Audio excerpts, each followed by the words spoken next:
guys, and welcome back to another Access 72 video, and in today's video I'm back with another interview and I'm here with Wayne Batten. Wayne, how are we doing, mate?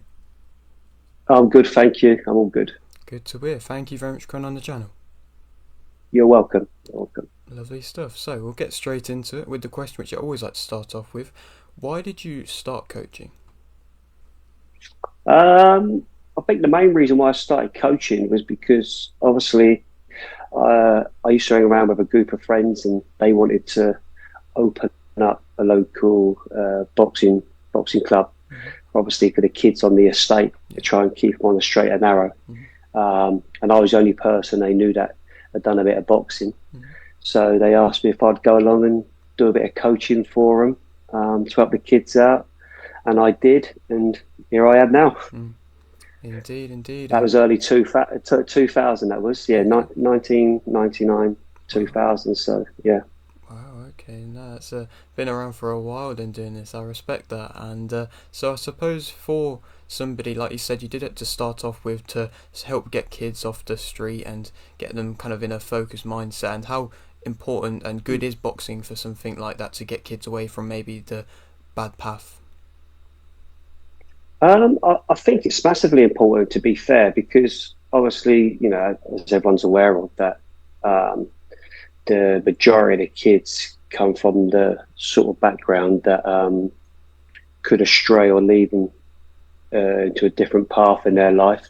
And I think, you know, some of them have found boxing and made a big difference, a big impact in their life, where, you know, other kids, you know, end up going down the wrong road and end up in trouble, and you know it's not good.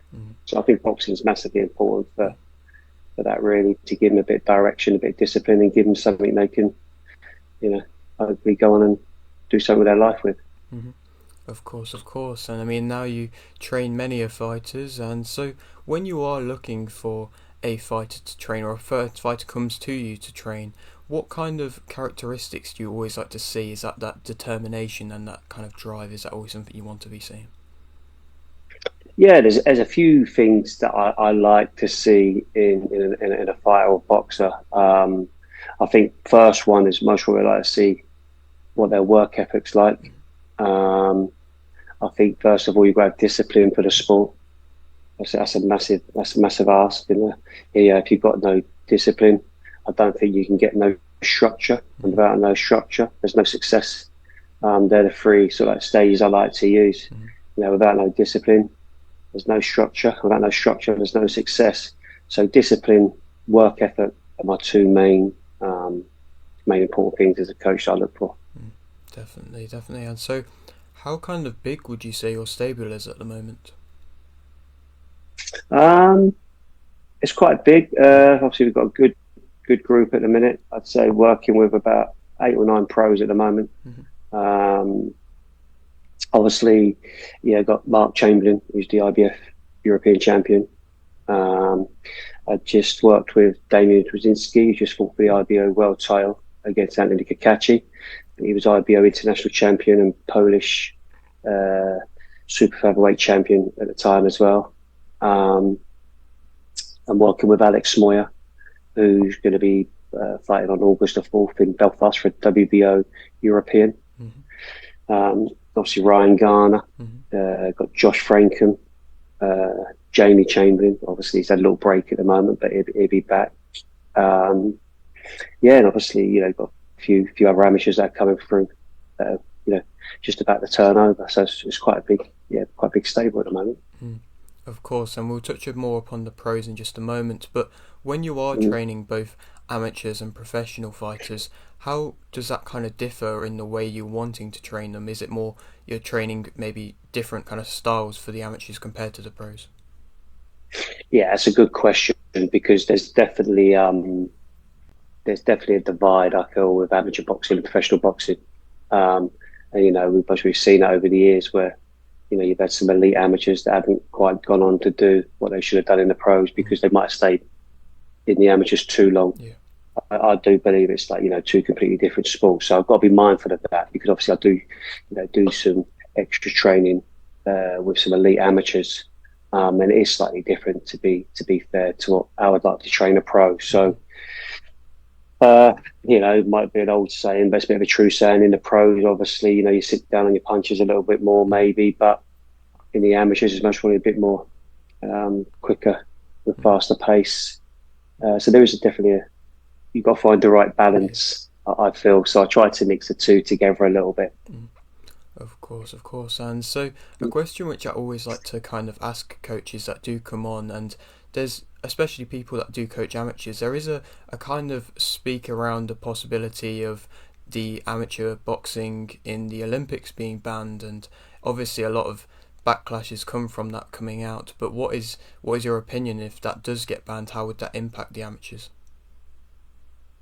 I think it'd be sad to be honest with you, because I think any young kid that starts, in a gym and wants to compete and make boxing a big part of their life, Mm. is, I suppose, the first port of call, if you ask anyone, would be to be an Olympic Yeah. champion. So I think it might change people's mindset massively.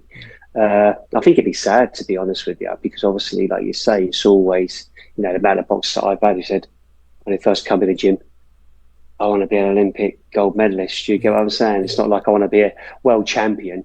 Mm. It was always the Olympic gold medalist first. So it'd be sad, I think, if they do away with boxing Mm. Yeah, I totally in the agree. Olympics. Yeah, yeah. Yeah, of course, of course. And so now we'll move on to your pro fighters. We spoke about a couple of them. I've got a few down here, and so we'll start off with Mark Chamberlain. Of course, he is the European champion. He's coming off quite an emphatic victory as of recent. And how far away do Mm. you think for him a huge world title fight would be? Uh, I think, to be fair, I think we're possibly still maybe a couple of years away, Okay. 18 months, Okay. 2 years away from him actually. Mhm. I think it's developing all the time, because I've also, like I say, with Mark, if you have a look at his record, he's had six first round stoppages. Yeah. Yeah. So, he still has a lot of rounds. Mm. He's always learning and improving. So I think he definitely needs, more time at this level. Mhm. And then the next, obviously, we all know boxing is about levels. Mhm. So when you say about a world champion, maybe 18 months Mhm. away, yeah, 2 years away, I would say. Okay, okay, okay. And I mean, we'll touch upon next his brother, Jamie Chamberlain. I mean, we've had him on the channel. He is a very nice bloke. And so, just for himself, do you believe that he is able to, I suppose, follow in his brother's footsteps? And is he got that same kind of qualities that you maybe saw earlier on with Mark Chamberlain? Uh, Obviously, they've both got a different strengths. You know Yeah. what I mean? Naturally, Mark is heavy-handed. Mhm. Um, and Jamie can punch himself a little bit. Mhm. Uh, but I just think, obviously, Mark had a lot more experience in the amateurs as well than what Jamie did. Mhm. So I think that's put him in good stead, obviously, for when he's obviously now a professional boxer. So I think Jamie needs obviously a bit more time. Mhm. He is obviously older than Mark as Mhm. well. So I just think he needs to be active and get moving a bit quicker. And I'm Mhm. sure there's a little title in Jamie further down the line. Mhm. Of course, and so we'll now speak about Ryan Garner. He's got an upcoming fight for an international title next, and so Mm, obviously first title I believe for him, and it's a big title as well, of course, international. And do you think mm. that this is going to be the step up that he needed? Yeah, 100%. I think it's been a long time coming. To Hmm. be fair, but I think, like you say, now it's come along. He's in a good place, good frame of mind, and he's recently been sharing the ring with Michael Conlan. Hmm. Oh wow. Just come off two world title fights himself, and it's a Hmm. great experience for Ryan. So yeah, Ryan's more than ready, I think, for the step up now and Hmm. to move on quickly with his career. Hmm. Brilliant. And so moving on now to Joshua Frankham. Of course, he's been developing well. He's had quite a few 6 round fights now. And so, how far away do you think an 8 round competition is for him? Next fight, Next fight. definitely, Okay. 100%. He definitely needs a step up now. Mhm. Um, he's had enough learning fights now. He knows what it's all about now. Mhm. And I think obviously the next step up with, someone with a good positive record would definitely bring out the best in Josh Frankham. Mhm. Um, So yeah, as far as I'm concerned, it should be his next contest where that step up should be definitely made. Okay, okay, good to hear. And so now moving on Yeah. to, I don't know if you're still working with him, but I know you were at one point Royston Barney Smith. Yeah, no, obviously I worked with Royston for a Mm-hmm. long time. I'm not Mm-hmm. working with him at the moment. Obviously, he's being trained by Ben Davidson. Mm-hmm. Um, but yeah, Royston was with me since like 10, 11, Mm-hmm. to obviously start his professional career. But yeah, he's had a good start, Royston, and yeah, he's looking promising. And yeah, wish him all the best. Mm-hmm. Okay, brilliant. Well, yeah, that's the fighters that I was kind of aiming to cover, and I think No we've problem. managed to get most of them. And so back to just a couple more questions I've got just personally for Mm, you. When you yeah. do have fighters in your gym and you are training these professional fighters, how important is it for you to have this good close relationship with them? Uh, that's another good question, to be honest with you, because I think you've got to find the right balance. Mm-hmm. You know, you've got to obviously get to know them very well. Yeah. You've got to be, you know, but you don't, and also you don't want to get too emotionally attached Mm-hmm. because you don't want that to interfere with obviously, Yeah. you know, it, that side of boxing. Mm-hmm. But I do think it's very, very important that you know your fighter. Mm-hmm. Obviously, they've all got different personality and characters. They all think different. Um, so yeah, you definitely got to know what you're working with. Mm-hmm. And so I think it's massively important, like you say, um, that you understand that, you know, pretty quickly. Mm-hmm.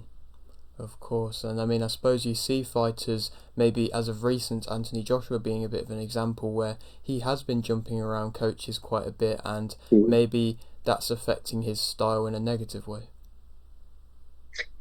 Yeah, obviously, my point of view as a coach is obviously I don't think it's good for a boxer's career to, like say, keep jumping around with different trainers and working with different trainers. Mm-hmm. Um, I think one of the most important assets you can have with a boxer trainer is that, like we just saying, you know them Mm-hmm. inside out, and you know what makes him tick and what Yeah. don't make him tick, and how to deal with situations. But yeah, I'm not a great lover on someone who keeps chopping and changing trainers. Yes, I understand it's nice to work on some different things with other coaches because they might bring some fresh ideas or Mm-hmm. you know add a couple of little things or make a couple of adjustments that might really benefit you.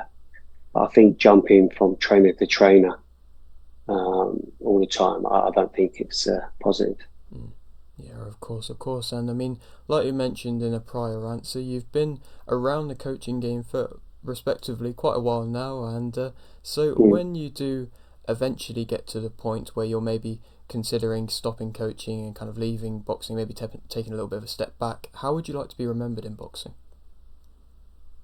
Uh, you kind of some good questions today, I must admit. Cheers, man.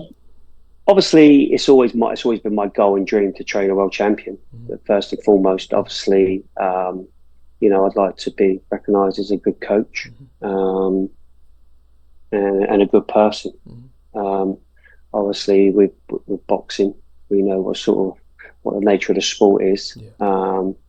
and so I think sometimes you got to be a little bit harder. Mm.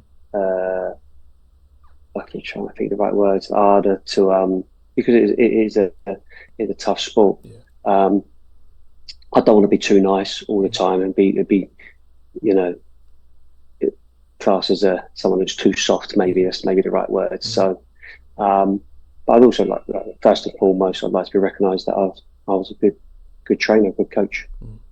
Of course, of course. I mean, you're already there with that, mate, definitely. And I so, appreciate that. Thank yes, you. yes. And so I'll leave with this final question, which I always like to ask. Yeah. You've got a little bit of a platform here. Would you like to personally shout anything out?